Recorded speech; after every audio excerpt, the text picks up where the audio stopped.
Persatuan dan kesatuan merupakan faktor penting yang harus dimiliki setiap negara. Tanpa adanya persatuan dan kesatuan, berbagai program pembangunan yang dirancang pemerintah tidak akan terlaksana dengan baik. Selain dalam aspek pembangunan, persatuan dan kesatuan juga berperan penting dalam meningkatkan harga diri bangsa. Dengan begitu, bangsa dari negara lain akan menghormati Indonesia.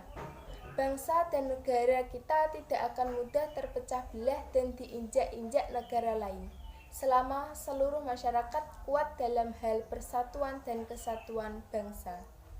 Jadi, bersatunya bangsa Indonesia didorong oleh kesadaran dengan penuh tanggung jawab untuk mencapai kehidupan bangsa yang bebas.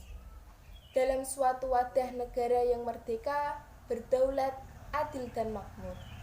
Oleh karena itu, persatuan bangsa harus terus selalu dibina. Terbinanya persatuan bangsa akan melahirkan kesatuan bangsa, yaitu suatu kondisi yang utuh untuk memperlihatkan adanya keamanan, kesentosaan, dan kejayaan. Persatuan dan kesatuan bangsa Indonesia yang kita rasakan saat ini terjadi dalam proses yang dinamis dan berlangsung lama karena persatuan dan kesatuan bangsa terbentuk dari proses yang tumbuh dari unsur-unsur sosial budaya masyarakat Indonesia sendiri yang ditempat dalam jangkauan waktu yang sangat lama. Berikut faktor pendorong serta penghambat persatuan dan kesatuan bangsa Indonesia antara lain sebagai berikut. 1. Faktor penyebab keberagaman masyarakat Indonesia. A. Letak strategis wilayah Indonesia. Secara geografis, Indonesia terletak di benua Asia yang berbatasan dengan benua Australia serta diapit oleh dua samudra, yaitu Samudra Hindia dan Samudra Pasifik. Hal ini menjadikan Indonesia sebagai tempat strategis di jalur perdagangan. Indonesia terletak di rute perdagangan maritim yang berkembang antara India dan Cina. Banyak pedagang dari berbagai negara datang ke Indonesia. Mereka tidak hanya membawa komoditas dagang, tetapi juga membawa kebudayaan yang berpotensi menimbulkan akulturasi sehingga menjadi penyebab keberagaman di Indonesia. B. Kondisi negara kepulauan. Indonesia sebagai negara kepulauan terdiri dari berbagai pulau yang terpisah oleh laut. Jarak kepulauan yang berbeda-beda membuat masyarakat mengembangkan kebiasaan, adat istiadat, dan budaya masing-masing. Hal ini menyebabkan perbedaan suku bangsa, bahasa, budaya, sistem kepercayaan atau agama, serta peranan laki-laki dan perempuan. C. Perbedaan kondisi alam. Perbedaan kondisi alam suatu daerah berdampak pada perbedaan-perbedaan yang lain, seperti mata pencaharian, makanan pokok, pakaian, kesenian, bentuk rumah, hingga kebiasaan. Masyarakat di pegunungan biasanya bermata pencaharian sebagai petani. Kemudian, pada masyarakat yang hidup di pantai akan bekerja sebagai nelayan. D. Keadaan transportasi dan komunikasi. Kemajuan transportasi dan komunikasi juga mempengaruhi adanya keberagaman masyarakat Indonesia. Transportasi dan komunikasi yang memadai mempermudah masyarakat untuk berpergian dari suatu daerah ke daerah lain. Transportasi dengan cepat menghubungkan daerah sehingga mendapatkan akses yang bermanfaat untuk perkembangan. Sedangkan komunikasi berpotensi menimbulkan ide-ide baru, keahlian, adat istiadat, masakan, dan seni yang semuanya berperan dalam keberagaman di Indonesia. E. Penerimaan masyarakat terhadap perubahan. Setiap masyarakat memiliki sikap yang berbeda terhadap sesuatu yang baru. Jadi, tergantung pada masyarakatnya, apakah mau menerima perubahan atau kemajuan teknologi atau tertutup dan sulit menerima pengaruh dari luar.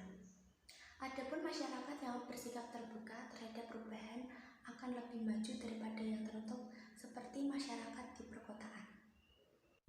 Faktor pendorong persatuan dan kesatuan bangsa Indonesia. A. Adanya rasa senasib dan seperjuangan yang diakibatkan oleh faktor sejarah. B. Adanya ideologi nasional yang tercermin dalam simbol negara yaitu Garuda Pancasila dan semboyan Bhinneka Tunggal Ika. C. Adanya tekad dan keinginan untuk bersatu di kalangan bangsa Indonesia seperti yang dinyatakan dalam Sumpah Pemuda pada tanggal 28 Oktober 1928. D. Adanya ancaman dari luar yang menyebabkan semangat nasionalisme di kalangan bangsa Indonesia. E. Rasa rela berkorban. F. Kesepakatan atau konsensus nasional dalam perwujudan proklamasi kemerdekaan Pancasila dan UUD 1945.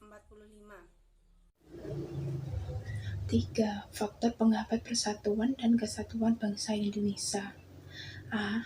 Keberagaman masyarakat Indonesia.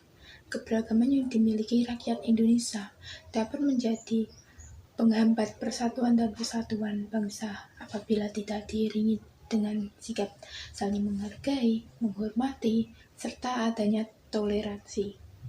Keberagaman tersebut dapat mengakibatkan munculnya perbedaan pendapat yang dapat menjadikan konflik antar daerah atau antar suku bangsa. B. Letak geografis Indonesia atau banyaknya pulau.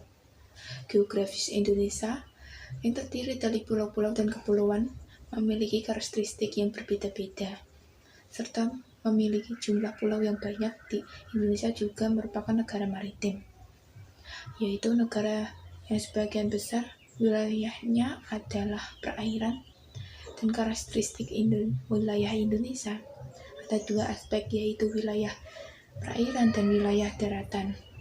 Wilayah perairan yaitu seperti laut, selat, teluk, dan danau. Wilayah daratan yaitu seperti pegunungan, daratan tinggi, daratan rendah, dan lembah. C.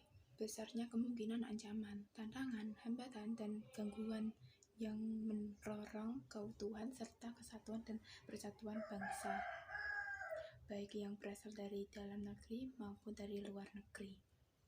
Ancamannya seperti yang bersifat mengubah kebijaksanaan yang dilaksanakan secara konvensional, kriminal, serta politik. Tantangannya seperti suatu hal atau usaha bertujuan atau bersifat mengunggah kemampuan. Hambatannya seperti usaha dan diri sendiri yang bertujuan melemahkan atau menghalangi secara tidak konvensional. Gangguannya seperti usaha dari luar yang bertujuan mengalahkan atau menghalangi secara tidak konvensional. D. Ketidakpuasan terhadap ketimpangan ekonomi.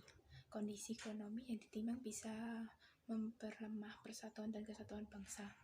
Apabila ketimpangan dan tidak merataan pembangunan serta hasil-hasil pembangunan masih belum dapat diatasi, bisa menimbulkan ketidakpuasan hingga perpecahan atau seperti masalah serta sara, suku, agama, ras, dan antar golongan. E. Munculnya gejala etnosentrisme. Etnosentrisme merupakan sikap menonjolkan kelebihan-kelebihan budayanya dan menganggap rendah budaya suku bangsa lain. Prinsip ini lebih menunjuk pada rasa bangga seorang individu atau kelompok serta berlebihan. Apabila tidak diatasi, akan melemah persatuan dan kesatuan bangsa.